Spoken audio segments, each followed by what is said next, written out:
Hello everyone, welcome back to Talking Reds. In this episode, we're going to be looking at 5 things that we have learnt as Liverpool fans this season.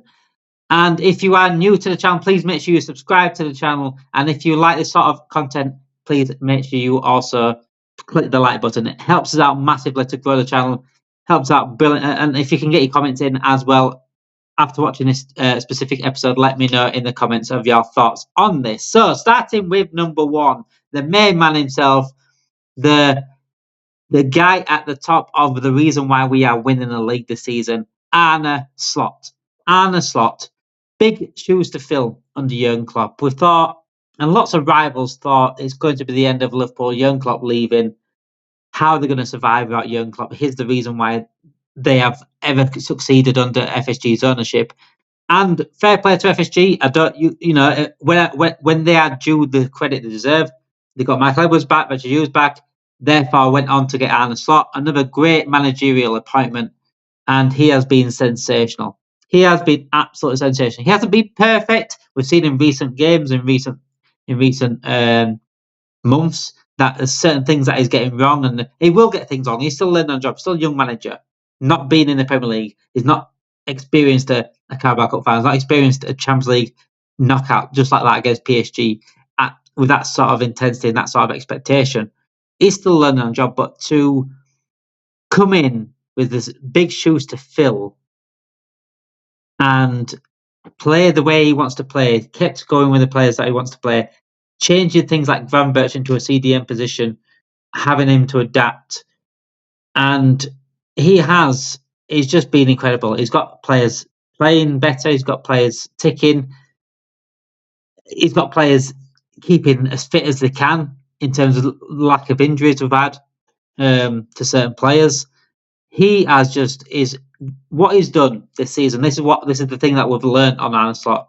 What he has done is proved to me, I'm sure he's proved to a lot of you guys at home, that he can win us. If backed right, he can win us multiple titles, multiple trophies. He can win us trophies after trophies. He can challenge for this league every single season. He can challenge for the Champions League every single season. What needs to happen is the backing that he needs to get. This summer is set up to be one of the most important summers we've ever had. We've got the 3 contracts we still need to sort out. We've still got some signings that we need to rid of some players that are simply not good enough. And we also need to bring some players that will suit Arne Slot down to the ground. What I worry about now is who we bring in, and regarding contracts, if these 3 go, we're not helping Arne Slot.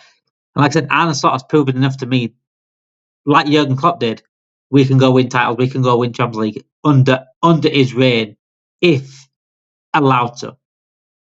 And when I say that, letting Trent, Van Dijk, Salah go for free is not giving him what he needs to go win titles. That could be a big backwards step that we don't need right now. And again, it's bringing the players that he fancies coming in as well. I mean, Chiesa, he has done bits when he's come on. He was brilliant against Newcastle when he came on the other day. But it's quite clear that Arne Slot either doesn't want him or didn't want him. You can't keep going out there and getting players that Arne Slot's not going to play or not going to use as much. He's got to guard the players that he wants to go play and go win titles and go win trophies. And I think that this season we have learned that Arne Slot is good enough to do that. Now it's just up to behind the scenes, as per, to give him what he needs to do that. So number 2, and speaking of what people need, if Mohamed Salah is to say, number 2 is what we've learned is that we're very heavily relied on Salah in terms of attacking prowess and attacking output. 51% of goals have come from Mohamed Salah this season in the Premier League. That, as a team, is brilliant for Mohamed Salah, and it's good that is a big part of dragging us over to the title this season. But as a team, that's simply not good enough. That's simply not good enough as a front line. Our front line was talked about as one of the most scariest front lines in world football. You got Salah, you got Gakpo, you got Diaz, you got Nunez, you got Jota, you got 5 strikers there, 5 forwards there that can get goals, get assists, whatever. And it's not. It hasn't been that either. The loss of Gakpo in recent weeks has absolutely exposed how much we rely on Mohamed Salah bar Gakpo. And it's been very, very telling. Been very, very telling. Gakpo's not really getting the numbers that I think I want him to get, or I think he can get, but he's still doing more so than others. Jota, Núñez, Diaz are simply not good enough anymore. Jota, injuries may have caught up with him. It's just a shame about Jota. He's been the one that we rely on to get goals if Salah's not there. He's been one of the most, probably more clinical than Salah in the past. He's been one of our most clinical players. But this year, he's just not been at it. He's dropped off massively. We've got to let him go. Núñez, never been good enough, really. He's had chance after chance after chance. He'll do one thing and everyone else forgets what else he's done. The people that can't criticise him will throw it out. Oh, look at that. He's just got like goals against Brentford, but then game after he's terrible. Can't play against Plymouth. Not good enough. Diaz has not improved at all. He's shown glimpses at the start of the season, but then he's gone back to his usual ways of being poor again and being predictable. This needs changing in the summer. This is why it's one of the most important things this summer is to really strengthen that attacking line. I think Arne Slot knows that because Paul Joyce came out the other day and said that Arne Slot's looking at his attacking options. And yeah, Salah needs help. I'm saying this if Salah stays. If Salah goes and we're heavy reliant on Salah going forward, wow, have we got a big job to improve to replace that? Because we're not going to get a direct Salah replacement. We're not going to get a back winger that's going to get goals and assists like that. What we need to do then is spread the goals and spread the assists out. We need to get players that can get the goals and get the assists collectively. Say we're getting Isak, for example, that can get the goals that Salah gets, but is he going to get the assists that Salah gets as well? Is he going to create for himself? Letting Salah go is a big no-no. A big own goal and a spit in the face of Mohamed Salah because he has been our reason going forward this season why we're top of the league. In terms of the going forward, in terms of output, in terms of getting goals, winning games, that is Mohamed Salah. Number 3, and I say this with not a belief of that I have learnt this. I think a lot of people have learnt in recent weeks that there's a pattern. And this pattern has been quite clear for many, many years. Many, many years. And that is the drop-off we have at every single season because of lack of squad depth and lack of quality behind the first team and the lack of rotation of players. Now, it's every single year that we feel that FSG leave our managers short, left Jurgen Klopp short many times, and obviously left Arne Slot short this season. They gave him Chiesa, that was it. And it's showing again. It's showing right now again that they ran into the ground, these players, especially midfield, ran into the ground. They're knackered, they lose. This is why they've lost against Newcastle and PSG specifically. They all look absolutely knackered. And it's a cycle. It's every single year. But we get told not to talk about it. We've been told all season there's not going to be a drop off this season. Look, we're top of the league. We're the best team in the world. We're going to win all sorts. Luckily, we have a big gap over Arsenal, and it is Arsenal chasing us. Therefore, I think we'll win the league. But don't let it cover the cracks. This same cycle keeps happening every single season. And next season, Arsenal, Man City, other teams might improve. We won't get away with it like the way of this season. It's as simple as that. We can't keep relying on hoping these players don't get run into the ground. Virgil van Dijk has come out and said himself, we need help. We need help. It's a long, long season. And this is why he says it. He sees this drop-off coming. Everyone sees this drop-off coming, bar few. So I think these few may have learnt in recent weeks that there is a pattern. If they haven't learnt that, then they're in denial. Number 4 is don't take things for granted. Number 4, the fourth thing we've learnt this is not take things for granted. And what I mean by this is the players we have, do not take them for granted. The contract situation is not a good situation at all. Trent, Van Dijk, Salah, all potential leaving. A lot of fans are now accepting that all three may leave. We can't take these players for granted. I've seen people saying, "Oh, we'll replace. We've had these players before. We'll replace them." It's not as easy as that. Trent Alexander-Arnold, he gets overlooked so much, even in our fan base. Oh, we'll be fine. We'll be fine. It's Conor Bradley's there. We're not going to replace him. It's fine. How much have we missed Trent since he's been out? I know Conor Bradley didn't play specifically against Newcastle in the game on Sunday, but we missed Trent massively. And Trent Alexander-Arnold's going to be one of these players that you're going to realise how much of an impact he does have on the pitch when he's gone.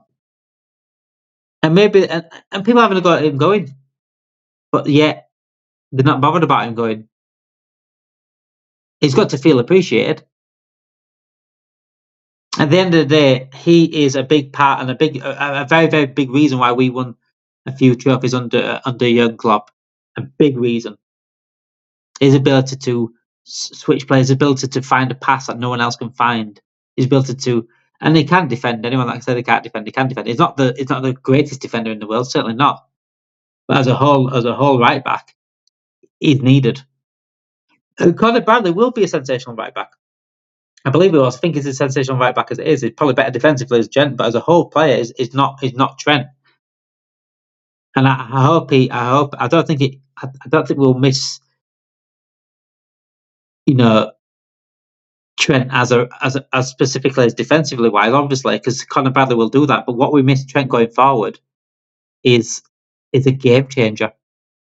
That's what he is a game changer. Salah's a game changer. If he goes, we're missing him. We can't take him for granted. Virgil van Dijk, we certainly can't take for granted. Because we ain't replacing him. He alone makes players better around him. He made Dejan Lovren look like a good defender when he played alongside him. Virgil van Dijk is one of the best centre-backs I've ever seen in my lifetime. The best centre-back I've ever seen at Liverpool. We cannot take these players for granted. These three players that are going, easy to replace. Everyone's replaceable. We may take a big backward step next season if we lose these three. So we cannot take these three for granted. And what I am doing now, if it comes to it that they are three going, I'm just enjoying what I've seen right now this season. And whatever happens after that, then we need to say something and we need to call something out. Number 5 and the fifth reason what we have learned the fifth thing we have learned this season as Liverpool fans, I think, is the importance of versatility. When it comes to transfers, when it comes to getting players in, we need players that can be versatile, especially under Arne Slot, because we've seen many times, especially under Liverpool's ownership, by the way, because I always say, like, we get under a manager gets not enough. It gets given a squad maybe too small or not enough quality as a whole squad. So therefore, it needs players that can change the way they're playing to keep that sort of level. Gravenberch is a perfect example. Ryan Gravenberch is a perfect example. We didn't go get a CDM in the summer. We wanted Superman. Didn't go get him. Didn't get him. We didn't go get anyone else. Ryan Gravenberch's ability as a player, as a footballer, to I'll play that position, and the way he's played that position is sensational. He's still not a CDM, by the way. He's still a number 8, but his ability to adapt and his versatility to change game and sacrifice part of his forward game to play that position is very, very important under this ownership. Because if we are if we are shortchanged in terms of players, we need versatile players. We need players that can play numerous positions. Again, look, Trent's going, Bradley he's just got a big injury. So Bradley might be possibly injury prone, possibly now. I don't know. Quansah's had to play right back. We need someone else who can play right back. We need versatile players. We need a centre back that can possibly play left back and centre back, because we're not buying a centre back and a left back. Because we get shortchanged. Regarding the forwards, if we lose Salah, we could lose Van Dijk, Jota, Núñez. That's 4 forwards. There's no way FSG buy 4 forwards. We could do with someone that could play all 3 positions. Or a midfielder that can go out wide as well, like a Szoboszlai or Harvey Elliott at times. Versatile players under this ownership is very, very... And I like versatile players anyway, but we shouldn't... What I'm saying is we still need better depth. But because my expectations are that we will be shortchanged as per by FSG, the players that we do get need to be versatile.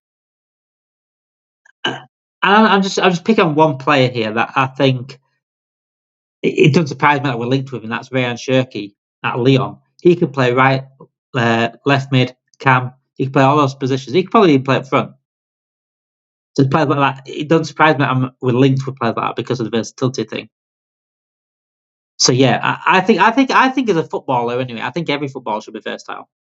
I think any footballer, especially midfielders, I think every midfielder should have the ability to play cam, to play midfield, to play CDM. It's quite similar roles. You just need more discipline as you go back, and you get more freedom as you go forward. But in terms of being on the ball, your intelligence, especially midfielder is the most intelligent players on the pitch. Your intelligence, your way on the ball, you'll be able to tackle, be able to intercept. That's just a midfielder. That's just midfielder. You should be able to do all that as a cam. You should be able to tackle. You should be able to read the game. You should be able to intercept. You should be able to pass the ball very, very well. You should be able to be good on the ball. You might be better at CDM than you are cam, or you might be better at cam than you are CDM. Like Gravenberch, I think he'd be better as a number 8, but his ability and his way to adapt. McAllister's another prime example of being versatile. He slotted into the CDM position last season because we didn't get one. He was able to do that for a bit. He's not as good as he's going forward, but he did a good job at that position. And that's the expectations I have of this ownership, is be shortchanged. Just hopefully we get versatile players that can play numerous positions. Let me know what you think about what we've learned. If you think you've learned something different about Liverpool this season, let me know in the comments. I thought of the 5 things that I've learned this season, by the pattern. I think that's more of a general look on things. I think a lot of people have learned that there's a pattern in terms of the injuries, in terms of the tiredness and the drop off. But yeah, let me know if you think anything different that we've learned this season. Let me know in the comments. If you like this sort of content as well, subscribe to the channel and and like this video as well. It would help us out massively, liking the video. Thank you for watching. Have a great week, guys.